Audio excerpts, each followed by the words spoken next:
नमस्कार, मैं इंद्रदीप सेन और आप देख रहे हैं बोलता खगड़िया। कल गोगरी भगवान हाई स्कूल के निकट, प्लेग्राउंड के निकट एक भवन में बम ब्लास्ट हुआ जिसमें एक बच्चे की मौत हो गई थी और 2 बच्चे घायल हो गए थे। वहीं पर पुलिस प्रशासन भी पहुंची थी, पूरी जांच पड़ताल भी किया है उन्होंने, और अब तक क्या अपडेट उसमें आया है ये हम आपको बताने के लिए ये वीडियो बना रहे हैं। इसी को लेकर रविकांत जी हमें आपको आगे की अपडेट देंगे। तो रविकांत जी, आगे की अपडेट क्या है? कल बम ब्लास्ट हुआ, पुलिस प्रशासन इसमें कहां तक पहुंची है? जांच हो गई, फोरेंसिक लैब वाले भी पहुंचे थे, कहां तक जांच पहुंची? देखिए इंद्रदीप, कल रात के लेट नाइट तक हम लोग भी वहाँ पे रुके हुए थे और घटना के जस्ट थोड़ी देर के बाद ही जो वक्त हम लोगों को जाने में लगा, घटनास्थल पे हम लोगों ने जाकर के जो एनालिसिस किया और जो देखा वहाँ पर, देखिए जो घटना स्थल है, आप अगर इसको गोगरी हाई स्कूल से नहीं जोड़ के, आप इनको थाने के बगल से जोड़ के देखिए। 10 कदम की दूरी पर थाना है, 10 कदम की दूरी पर एसडीओ आवास है जिनके हाथों में लॉ एंड ऑर्डर की पूरी बागडोर होती है, और उसी के 10 कदम के बाद अंचल कार्यालय है और प्रखंड मुख्यालय है, अनुमंडल मुख्यालय है। उसके पास में यह धमाका हुआ है। आप इससे अंदाजा लगाइए प्रिवेंशन ऑफ क्राइम कहां है, क्योंकि ये जो धमाका हुआ है उसमें एक बच्चे की मौत हुई, 2 बच्चे घायल, बाल बचे वो बच्चे, और उन दोनों बच्चों को मामूली सी जख्म हुई क्योंकि उसका जो बुरादा या जो उसका मेटल था उसको चोट लगी, जिसको उपचार के लिए बाद फिर उन दोनों बच्चों से लगातार पुलिस लेट नाइट तक पूछताछ करती रही। और उसके बाद फोरेंसिक की जो टीम थी भागलपुर से वो भी आई लेट नाइट। लेकिन जो अब तक का जो 24 घंटे बीतने को चला है, लेकिन अब तक पुलिस के हाथ खाली हैं, जांच चल रही है इस दिशा में। हमने अभी जस्ट थोड़ी देर पहले डीएसपी जो गोगरी के हैं उनसे हमने बातचीत की, उनका कहना है कि इस दिशा में हम लोग काम कर रहे हैं।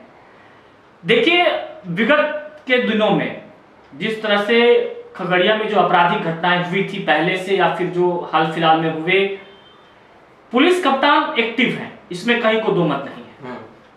कई ऐसे अपराधी जो लगातार फरार चल रहे थे, उनकी गिरफ्तारी में बहुत सक्रिय भूमिका निभाए।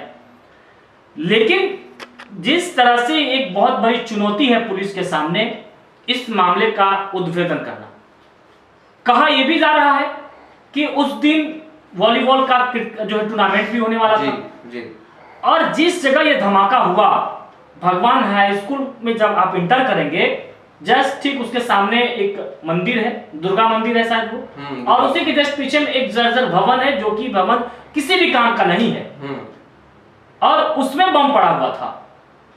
और ये बच्चे, कहा जा रहा है कि ये बच्चे लोग वहां पर खेलते हैं, लेकिन कुछ लोगों का ये भी मानना है कि बच्चे कुछ नस्ली पदार्थ का उपयोग करते हैं, और ये लोग इस टाइप के जो भी बच्चे होते हैं या इस टाइप के जो भी नशा करने वाले या नशीली पदार्थ का जो उपयोग करने वाले लोग होते हैं, वो खंडहर नुमा चीजों का ही वो तलाश करते हैं।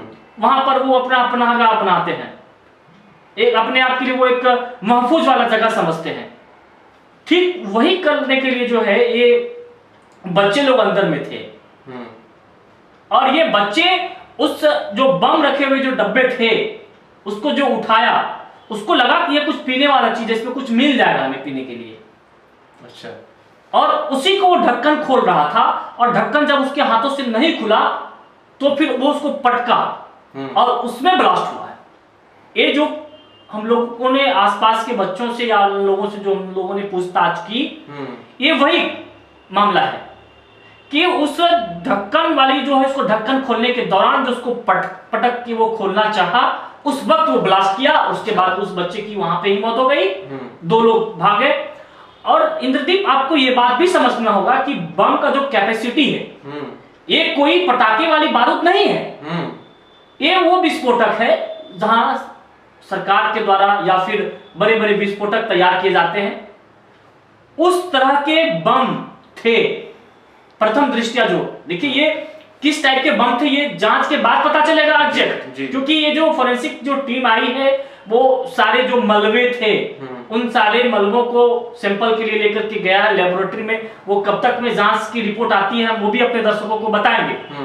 लेकिन जो हम लोगों का एक एनालिसिस हुआ यहाँ पे की जो है एक, क्योंकि जहां पे घटना स्थल था वहां से करीब 150-200 फीट के दूरी पर जाकर मलबा गिरना या फिर वो जो उसका बम का जो पार्ट था जी। वो पार्ट कुछ इस तरह के लोहे का बना हुआ था कि हम लोग जो पंपिंग सेट जो मशीन जो होता है जी। उसमें जो हम लोग चापाकल लगाते हैं तो उसके नीचे का जो पार्ट होता है हाँ। उसको टी सॉकेट बोलते हैं। अच्छा। उस टाइप का वो जो है मेटल था, यानी वो लोहे का बना हुआ और जो वो टेढ़ा पूरा हो चुका था।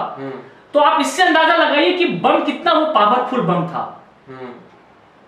और ये एक गनीमत कहिए इंद्रदीप कि वहां पे और बहुत सारे बच्चे नहीं खेल रहे थे उसके पास में सट्टे होकर के, और अगर ये टूर्नामेंट होता तो बड़ा हादसा हो सकता। सिर्फ हम टूर्नामेंट से ही जोड़ के नहीं देखें इसको इंद्रदीप, या ऐसा भी हो सकता है कि बहुत बड़ी दुर्घटना को अंजाम देने वाले होंगे उस बम के माध्यम से। क्योंकि आपने कहा कि क्या अपडेट है, अपडेट में बताया कब तक पुलिस के हाथ खाली हैं, 24 घंटे बीत चुके हैं, इस पे पुलिस काम कर रही है। पुलिस के लिए बहुत बड़ा चुनौती है इस गुत्थी को सुलझाना, क्योंकि ये 3 बच्चे का मामला वहां पर है, लेकिन जहां पर बम फटा वो बम आया कहां से, सवाल है, बहुत बड़ा सवाल है ये।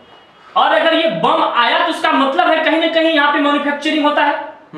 इंद्रदीप आप इससे अंदाजा लगाइए कि वो बम का जो डब्बा था उसको खोलने के दौरान हल्की सी उसमें ठेस पहुंची तो वो ब्लास्ट कर गया। तो इससे अंदाजा लगाया जा सकता है कि इसके आसपास में ही ये बम बनता होगा, क्योंकि इसको कहीं दूर से लाना इस टाइप के बम को कहीं से ये सही नहीं लग रहा है कि हो सकता है नहीं है इस तरीके का बम को कहीं दूर से लाना मुमकिन नहीं है, क्योंकि वो ब्लास्ट कर जाएगा, जर्क लगेगा वो ब्लास्ट कर जाएगा। तो इससे साफ स्पष्ट हो रहा है कि गोगरी के ही आसपास कहीं पर या खगड़िया में ही ये बम को बनाया गया।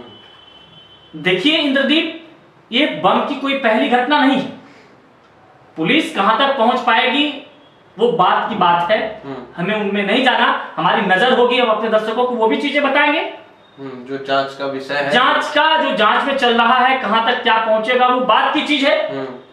लेकिन जो स्थिति 2010 में 2015 में भी बताया जाता है कि एक जगह बम फटा था, जो लोहे का कारण जो है वो क्या बोलते हैं उसको,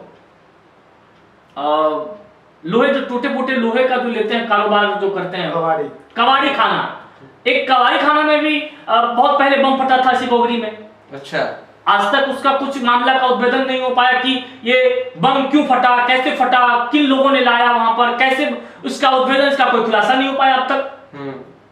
लेकिन इसमें लोगों को लग रहा है कि जिस तरह से पुलिस कप्तान घटना की सूचना मिलते ही वो खुद से गए, मुआयना करने लगे, हर तहकीकात में वो जुटे रहे हैं या भी कर रहे हैं, तो कयास ये लगाए जा रहे हैं कि कुछ ना कुछ पुलिस सुराग निकाल पाएगी। लेकिन अभी कहना बहुत मुश्किल है, क्योंकि ये बहुत एक पेचीदा टाइप सा लगता है, पेचीदा है, क्योंकि एक बहुत बड़ा चुनौती है। और जरा सोचिए कि ये प्रखंड मुख्यालय, अनुमंडल मुख्यालय और जो थाने हैं उसके जस्ट सामने में, एसडीओ आवास के सामने में, सीओ आवास के सामने में इतनी बड़ी घटना हुई है। और आइए हम बात करते हैं कि जो मृतक के जो परिजन हैं बहुत गरीब हैं। वो जो छोटे बच्चे जिनकी मौत हुई है वो कैटरों में, शादी विवाहों में वो बर्तन धोने का काम करते थे। अब परिजन लगातार ये भी कह रहे हैं कि हमें मुआवजा दिया जाए हमारे बच्चों को। अच्छा, परिजन को मुआवजा भी मिलना। और इसमें जो जब तक कि प्रशासनिक स्तर, बड़े पदाधिकारी इस पर हस्तक्षेप करके उनको मुआवजा जो प्रक्रिया है, क्योंकि ये आपदा में आता नहीं, इसे गृह विभाग से विशेष जो सचिव होते हैं, इसके विभाग के जो प्रधान सचिव लेवल के जो पदाधिकारी होते हैं, उनके अनुशंसा पर, उनके रिकमेंडेशन पे मुआवजा मिलना है। तो इस टाइप का जो मामला है खगड़िया पुलिस कप्तान के लिए एक बहुत बड़ा चुनौती है, जो चुनौती है इस गुत्थी को सुलझाना। और देखते हैं हम लोग क्या होता है, बताएंगे। तो ये थे अभी तक के अपडेट। जैसे कि आप लोग जान गए कि कल बम ब्लास्ट के बाद पुलिस प्रशासन भी आई, और अपडेट अभी तक का यही है कि अभी जांच चल रही है और पुलिस प्रशासन इस पर अभी तक कुछ नहीं कहा है कि कहां से क्या हुआ, कहां से बम आया। उस पुलिस की जितनी भी बड़े पदाधिकारी जो है वहां रहते हैं, उनसे करीब करीब 200 या 300 मीटर की दूरी में सारे पदाधिकारी वहां पे रहते हैं और उस जगह पे बम का मिलना एक बहुत बड़ा सवाल खड़ा करता है।